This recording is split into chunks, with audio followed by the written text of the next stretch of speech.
3 बजे के करीब हसीना आ गई। तुम आज कैसे? मैं हैरान थी। आज तो जुमा है, छुट्टी का दिन। आपा 3 छुट्टी कर लिया था ना, इसलिए आज आ गई। मगर तुमको हुआ क्या है हसीना? ठहरो, तुमने खाना खाया है? जवाब उसके चेहरे पर लिखा था। मेरा सवाल ही अहमकाना था। जल्दी से उसको खाना दिया। उसने बहुत बेदिली से खाया। वो इस कदर टूटी और बिखरी हुई थी कि सच मानो तो कुछ पूछते हुए डर लग रहा था। खाना खा के प्लेट किचन में रखने गई तो वहीं से आवाज़ दे के पूछा, आपा भैया चाय पिएगा? हमने कहा भैया हर वक्त चाय पी सकते हैं, बना दो। हसीना ने हसीब को चाय दी और ट्रे में अपनी और मेरी कप लेकर लिविंग रूम में आ गई। चाय पीकर कहने लगी, आपा अब दूसरा मास्टर ही ढूंढ लो, हम अगला महीना वापस बांग्लादेश जा रहा है। हम खामोश रहे। फिर खुद ही एक ट्रांस की कैफियत में बोलने लगी, अब किसके लिए मेहनत करूं आपा? रूपाली तो भाग गई। उसका पीछे हमने अपना ज़िंदगी मट्टी कर दिया और वो एक छोकरा की मोहब्बत में माँ को लात मार के चली गई। हम उसको पढ़ा लिखा कर एक इज्जत का ज़िंदगी देने मांगती थी। क्या करे रे रूपी, तू क्या करे रे? सब खलास कर दिया। अब क्या होगा? 2 साल बाद एक बच्चा लेके फिर माँ के दरवाजे पे होगा, और क्या होगा? आजकल का छोकरा लोग का बस यही 4 दिन का आशकी माशकी होता है। हम रूपी को कितना बोला, आपा पढ़ ले मामूनी, पढ़ ले, जिंदगी बन जाती। माँ की तरह घर घर झाड़ू बर्तन तो नहीं करती ना, पर नहीं, अपने आप को उजाड़ती है। मेरा जिंदगी भर का कमाई खाक में मिला दिया है। अब हम क्या करें आपा, बोलो हम क्या करें? हसीना का बिलखना नहीं देखा जाता था।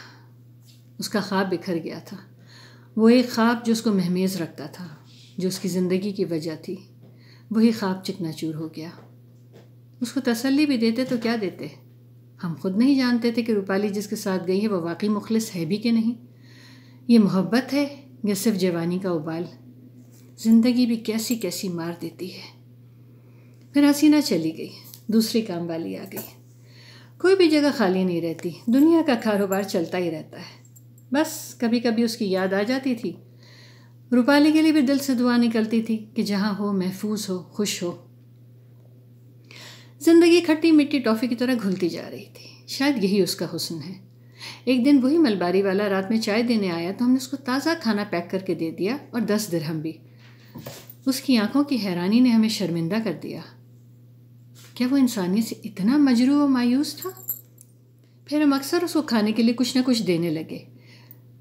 अब भी उसकी आजुर्दगी और बेजारी वैसे ही थी, मगर सर झुकाए झुकाए सलाम ज़रूर कर देता था। फिर ऐसा हुआ कि रात में उसकी जगह दूसरा डिलीवरी मैन आने लगा। इस बात से हमको ज़रा बेचैनी हुई। वो कहाँ गया? क्या हुआ उसके साथ?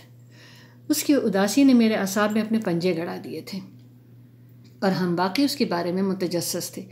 मेरी इस आदत से हसीब को सख्त चिढ़ थी, सो हमने उनसे उसका खोज लगाने नहीं कहा। कल स्कूल से वापसी पर इत्तेफाक से गुल खान बिल्डिंग का चौकीदार मिल गया। उससे हमने मलबारी के डिलीवरी मैन के बारे में पूछा। वो कहने लगा, बाजी वो तो 1 हफ्ता हुआ मर गए, उसने खुदकुशी कर ली। उसका बाप बार बार पैसे का तकाजा करती थी। अपने बाप की बात पूरा करने के लिए बेचारा 2 नौकरी करता था। सुबह कंस्ट्रक्शन साइट पर और रात में मलबारी होटल में। होटल वाला उसके गांव का है ना, सो उसको रात में रहने के लिए होटल में जगह दे देता था। मगर उसका बाप का पैसे का डिमांड ही नहीं ख़त्म होता था। उसका बाप उसको हर वक्त बुरा भला बोलती, कहता तुम हमसे पैसा छुपाती है, पूरा पैसा नहीं देती, तुम बाप का हक मारती है, तुम जहन्नम में जाएगी। वो बहुत परेशान था बेचारा, तो पेट भर कर रोटी भी नहीं खाता था बाजी। वो बोलता था कि बस अब खुदकुशी ही कर लेगा, जिंदा तो बाप के काम नहीं आ रहा है, जब हम हादसे में मरेगा तो हुकूमत पैसा देगी, चलो तभी बाप के कलेजे में ठंड पड़ेगी, जिंदा न सही मुर्दा बेटा तो काम आवे। उसका एक छोटा बेटा भी है, उसको याद करके बहुत रोता था बाजी। बस हफ्ता पहले काम पर उसको फोरमैन ने गुस्सा किया, गाली माली भी दिया, वो बस 6ठी मंजिल से नीचे कूद गया। अब तो उसका लाश भी डेरा गाजी खान चला गया है। हमें तो चक्कर आ गया। किस कदर सफाक दुनिया है। कैसे हैं हम लोग? इंसान को बेदस्त पा करके उससे जीने का हक भी छीन लेते हैं। उसको इतने कचोके देते हैं, इतना ज़ख़म लगाते हैं कि उसको मौत ही राहत और निजात दहिंदा लगने लगती है।